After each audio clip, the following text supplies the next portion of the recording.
వీక్షకులందరికీ నమస్కారం.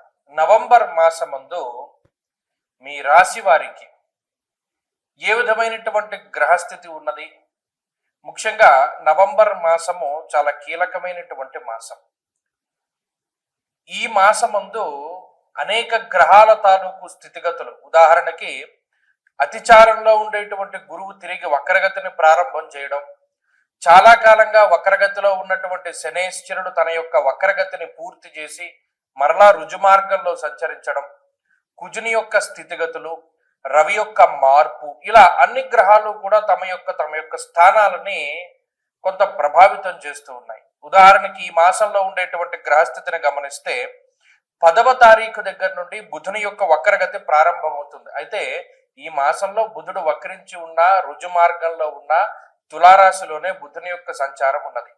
అలాగే రాహుకేతువులు కుంభ సింహరాశులు ఎందే ఉన్నారు, గురువు కర్కాటక రాశి ఎందే ఉన్నారు, శనేశ్వరుడు మీనరాశి ఎందే ఉన్నారు. కాకపోతే శనేశ్వరుడు ఈ మాసంలో 28వ తారీఖు వరకు వక్రగతిలో ఉండి మాసం చివరిలో మాత్రం వక్రత్యాగం చేస్తారు, అంటే వక్రగతిని వదిలిపెట్టేస్తారు. ఇవి ఫిక్స్డ్ గా ఉండేటువంటి గ్రహాలు. వీటితో పాటుగా శుక్రకుజులు కూడా వృశ్చిక రాశి ఎందే ఉన్నారు. అంటే మీరు గమనించండి, గురుడు, రాహువు, కేతువు, శనేశ్వరుడు, కుజుడు, బుధుడు, అలాగే ఈ మాసమందు శుక్రుడు కూడా ఆల్మోస్ట్ స్థిరంగానే ఉన్నారు. మిగతా గ్రహాలు అంటే పర్టికులర్ గా రవి గ్రహం యొక్క స్థితిగతులను గనక మనం పరిశీలన చేస్తే 16వ తారీఖు వరకు తులారాశి యందు, 16వ తారీఖు తర్వాత వృశ్చిక రాశి యందు రవి యొక్క సంచారం అనేటువంటిది ఉంటుంది. కాబట్టి ఈ మార్పు ప్రభావితం చెందిస్తూ ఉంటుంది. గురుని యొక్క అతిచారము, శని యొక్క వక్రగతి ముగింపు, ఇవన్నీ కూడా తీవ్రమైనటువంటి ప్రభావాన్ని చూపించబోతూ ఉన్నాయి ఈ నవంబర్ మాసంలో.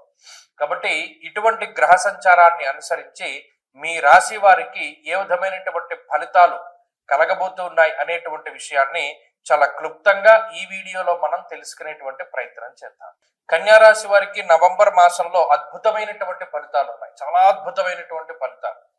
గురుడి యొక్క బలం ఉన్నది, రవి యొక్క బలం ఉన్నది, రాహు యొక్క బలం ఉన్నది, కుజుని యొక్క బలం ఉన్నది, శుక్ర బలం ఉన్నది, బుధ బలం ఉన్నది.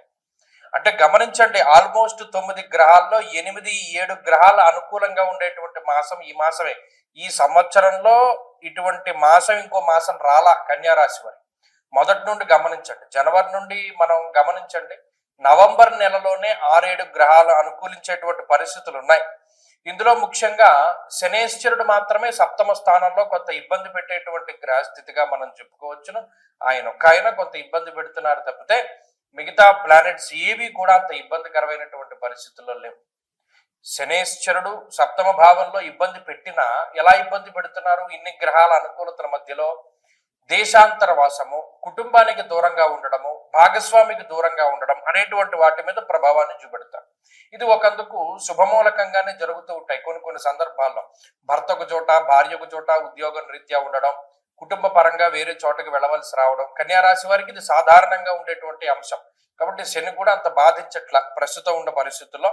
కాబట్టి ఇది ఆర్థికంగా బలోపేతం అయ్యేటువంటి మాసము, ఆరోగ్యకరమైనటువంటి సమయాన్ని అనుభవించేటువంటి మాసము, ధైర్యంగా నిలబడగలిగేటువంటి మాసము, అలాగే ఇష్టమైనటువంటి పనులు చేయడానికి అనుకూలించేటువంటి మాసం.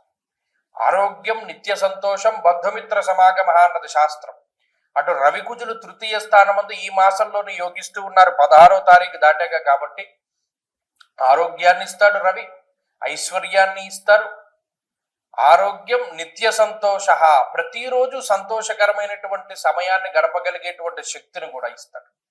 కాబట్టి అక్కడ శక్తియుక్తులు 2 ఉన్నాయి. శుక్రబుధులు కూడా యోగిస్తున్నారు. లౌకికమైనటువంటి వ్యవహారాల్లో మంచి విజయాన్ని సాధించగలిగేటువంటి పరిస్థితులు ఉంటాయి. కాబట్టి అన్ని విధాలుగా కూడా ఈ కన్యారాశి వారి గ్రహస్థితి చాలా బాగున్నది.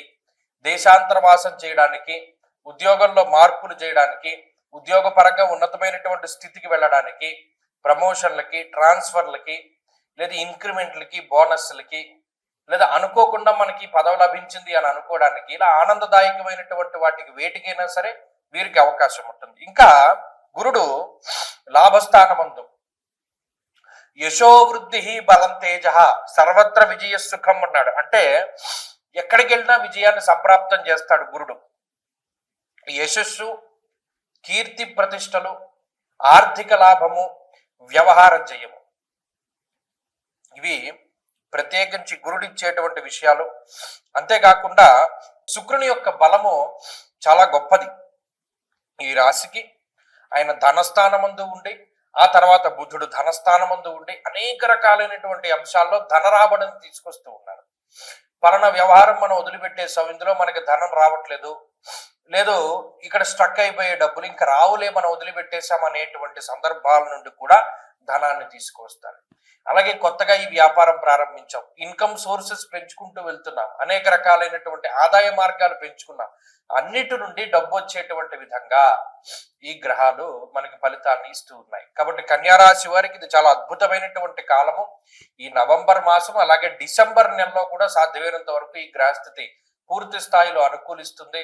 కాబట్టి దీన్ని చక్కగా వినియోగించుకోండి. ప్రత్యేకించి చేయవలసిందల్లా ఒక్కటే, చక్కగా పరమేశ్వరుని యొక్క ఆరాధన, విష్ణు సహస్రనామ స్తోత్రాన్ని ప్రతినిత్యము పారాయణం చేయడానికి ప్రయత్నం చేయండి, లేదా బుధవారం శనివారం పఠించేటువంటి ప్రయత్నం చేయండి. మంచి ఫలితాలు సంప్రాప్తం. ఈ ఆశ్వీజ కార్తీకాల్లో ముహూర్తాలు ఉంటాయి. ప్రత్యేకించి నవంబర్ నెలలో ఉండేటువంటి పెళ్లి ముహూర్తాలు అంటే నిజంగా కార్తీక మాసంలో ఉండేటువంటి పెళ్లి ముహూర్తాలు అత్యంత బలమైనటువంటి పెళ్లి ముహూర్తాలు, దాంట్లో ఏమాత్రం సందేహం లేదు.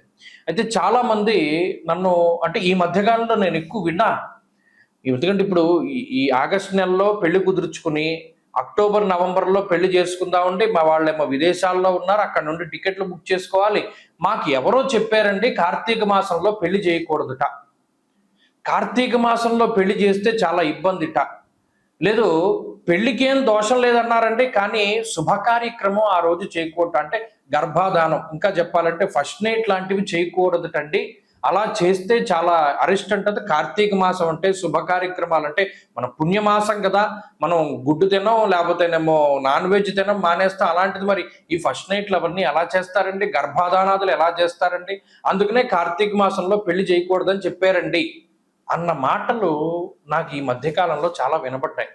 విస్మయానికి గురయ్యాను నేను. ఏమిటిది ఇంత వ్యతిరేకమైన ప్రచారం కనబడుతోంది. ఇంకొక ప్రచారం కూడా కనబడింది, అది ఇంకో వీడియో చేద్దాం అనుకున్నాను కానీ దానికి అంత అవసరం లేదు. ఏమంటే పెద్దవాళ్ళు పైన ఉండాలి, చిన్నవాళ్ళు కింద ఉండాలి తండ్రి ఇంట్లోనూ, మా ఊర్లో అందరూ చెప్పుకుంటున్నారు పెద్దవాళ్ళు పైనే ఉండాలి చిన్నవాళ్ళు కింద ఉండాలంటే, అలా లేకపోతే అరిష్టం జరుగుతుందిట అని. ఇదేంటమ్మా ఇలాంటి వింతపోకళ్ళు ఎక్కడి నుండి వస్తున్నాయి? మీకు ఒక చిన్న సూక్ష్మం చెప్తాను వినండి. ఇప్పుడు పెద్దవాళ్ళ భుజాల మీదకి ఎక్కి పిల్లలు ఆడుకుంటారు, అవునా కదా అని అడిగాను. అవునండి, పెద్దవాళ్ళ భుజాల మీద ఎక్కి చిన్నపిల్లలు ఆడుకుంటారు. అంటే అప్పుడు పెద్దవాళ్ళు ఎక్కడున్నారు? కింద ఉన్నారు. పిల్లలు ఎక్కడున్నారు? పైన ఉన్నారు. అంటే పెద్దవాళ్ళు కింద ఉండాలి, చిన్నవాళ్ళు పైన ఉండాలి. అంటే గ్రౌండ్ ఫ్లోర్లో తండ్రి గారు, పై ఫ్లోర్లో అన్నగారు, పై ఫ్లోర్లో తమ్ముడు, ఆ పై ఫ్లోర్లో అందరికన్నా చిన్న తమ్ముడు, అలా ఉండొచ్చు. ఇంకొక రకంగా అసలు ఈ శాస్త్రం ఎందుకు పెట్టారండి అంటే, పెద్దవాళ్ళు వయసులో పెద్దవాళ్ళు కాబట్టి మెట్లెక్కి అన్ని ఫ్లోర్లు పైకి ఎక్కలేరు కాబట్టి వారు కిందే ఉంటారు. వచ్చిన వాళ్ళ గురించి వాళ్ళు ఆరా తీస్తూ ఉంటారు. పెద్దవాళ్ళు కాబట్టి అన్ని విషయాలు తెలుస్తాయని వాళ్ళని కింద పెట్టారు. చిన్నవాళ్ళు పైకెక్కగలరు, శరీరం సహకరిస్తుంది కాబట్టి పైన ఉండాలి అన్నది కూడా వాస్తులో మర్మం. దీన్ని మార్చేసి పెద్దవాళ్ళు పైన ఉండాలి, చిన్నవాళ్ళు కింద ఉండాలని మొదలుపెట్టారు. ఇది నేను ఆశ్చర్యపోయినటువంటి విషయం. ఇంకొకటి, ఈ కార్తీక మాసంలో పెళ్లి చేయకూడదటండి, పెళ్లి చేసినా కూడా ఈ శుభకార్యం చేయకూడదటండి అని మొదలుపెట్టారు. ఎవడు ప్రచారం చేస్తున్నాడు ఇవన్నీను? తప్పు కదా. ఇప్పుడు ఒక విషయం చెప్తాను, గుర్తుపెట్టుకోండి.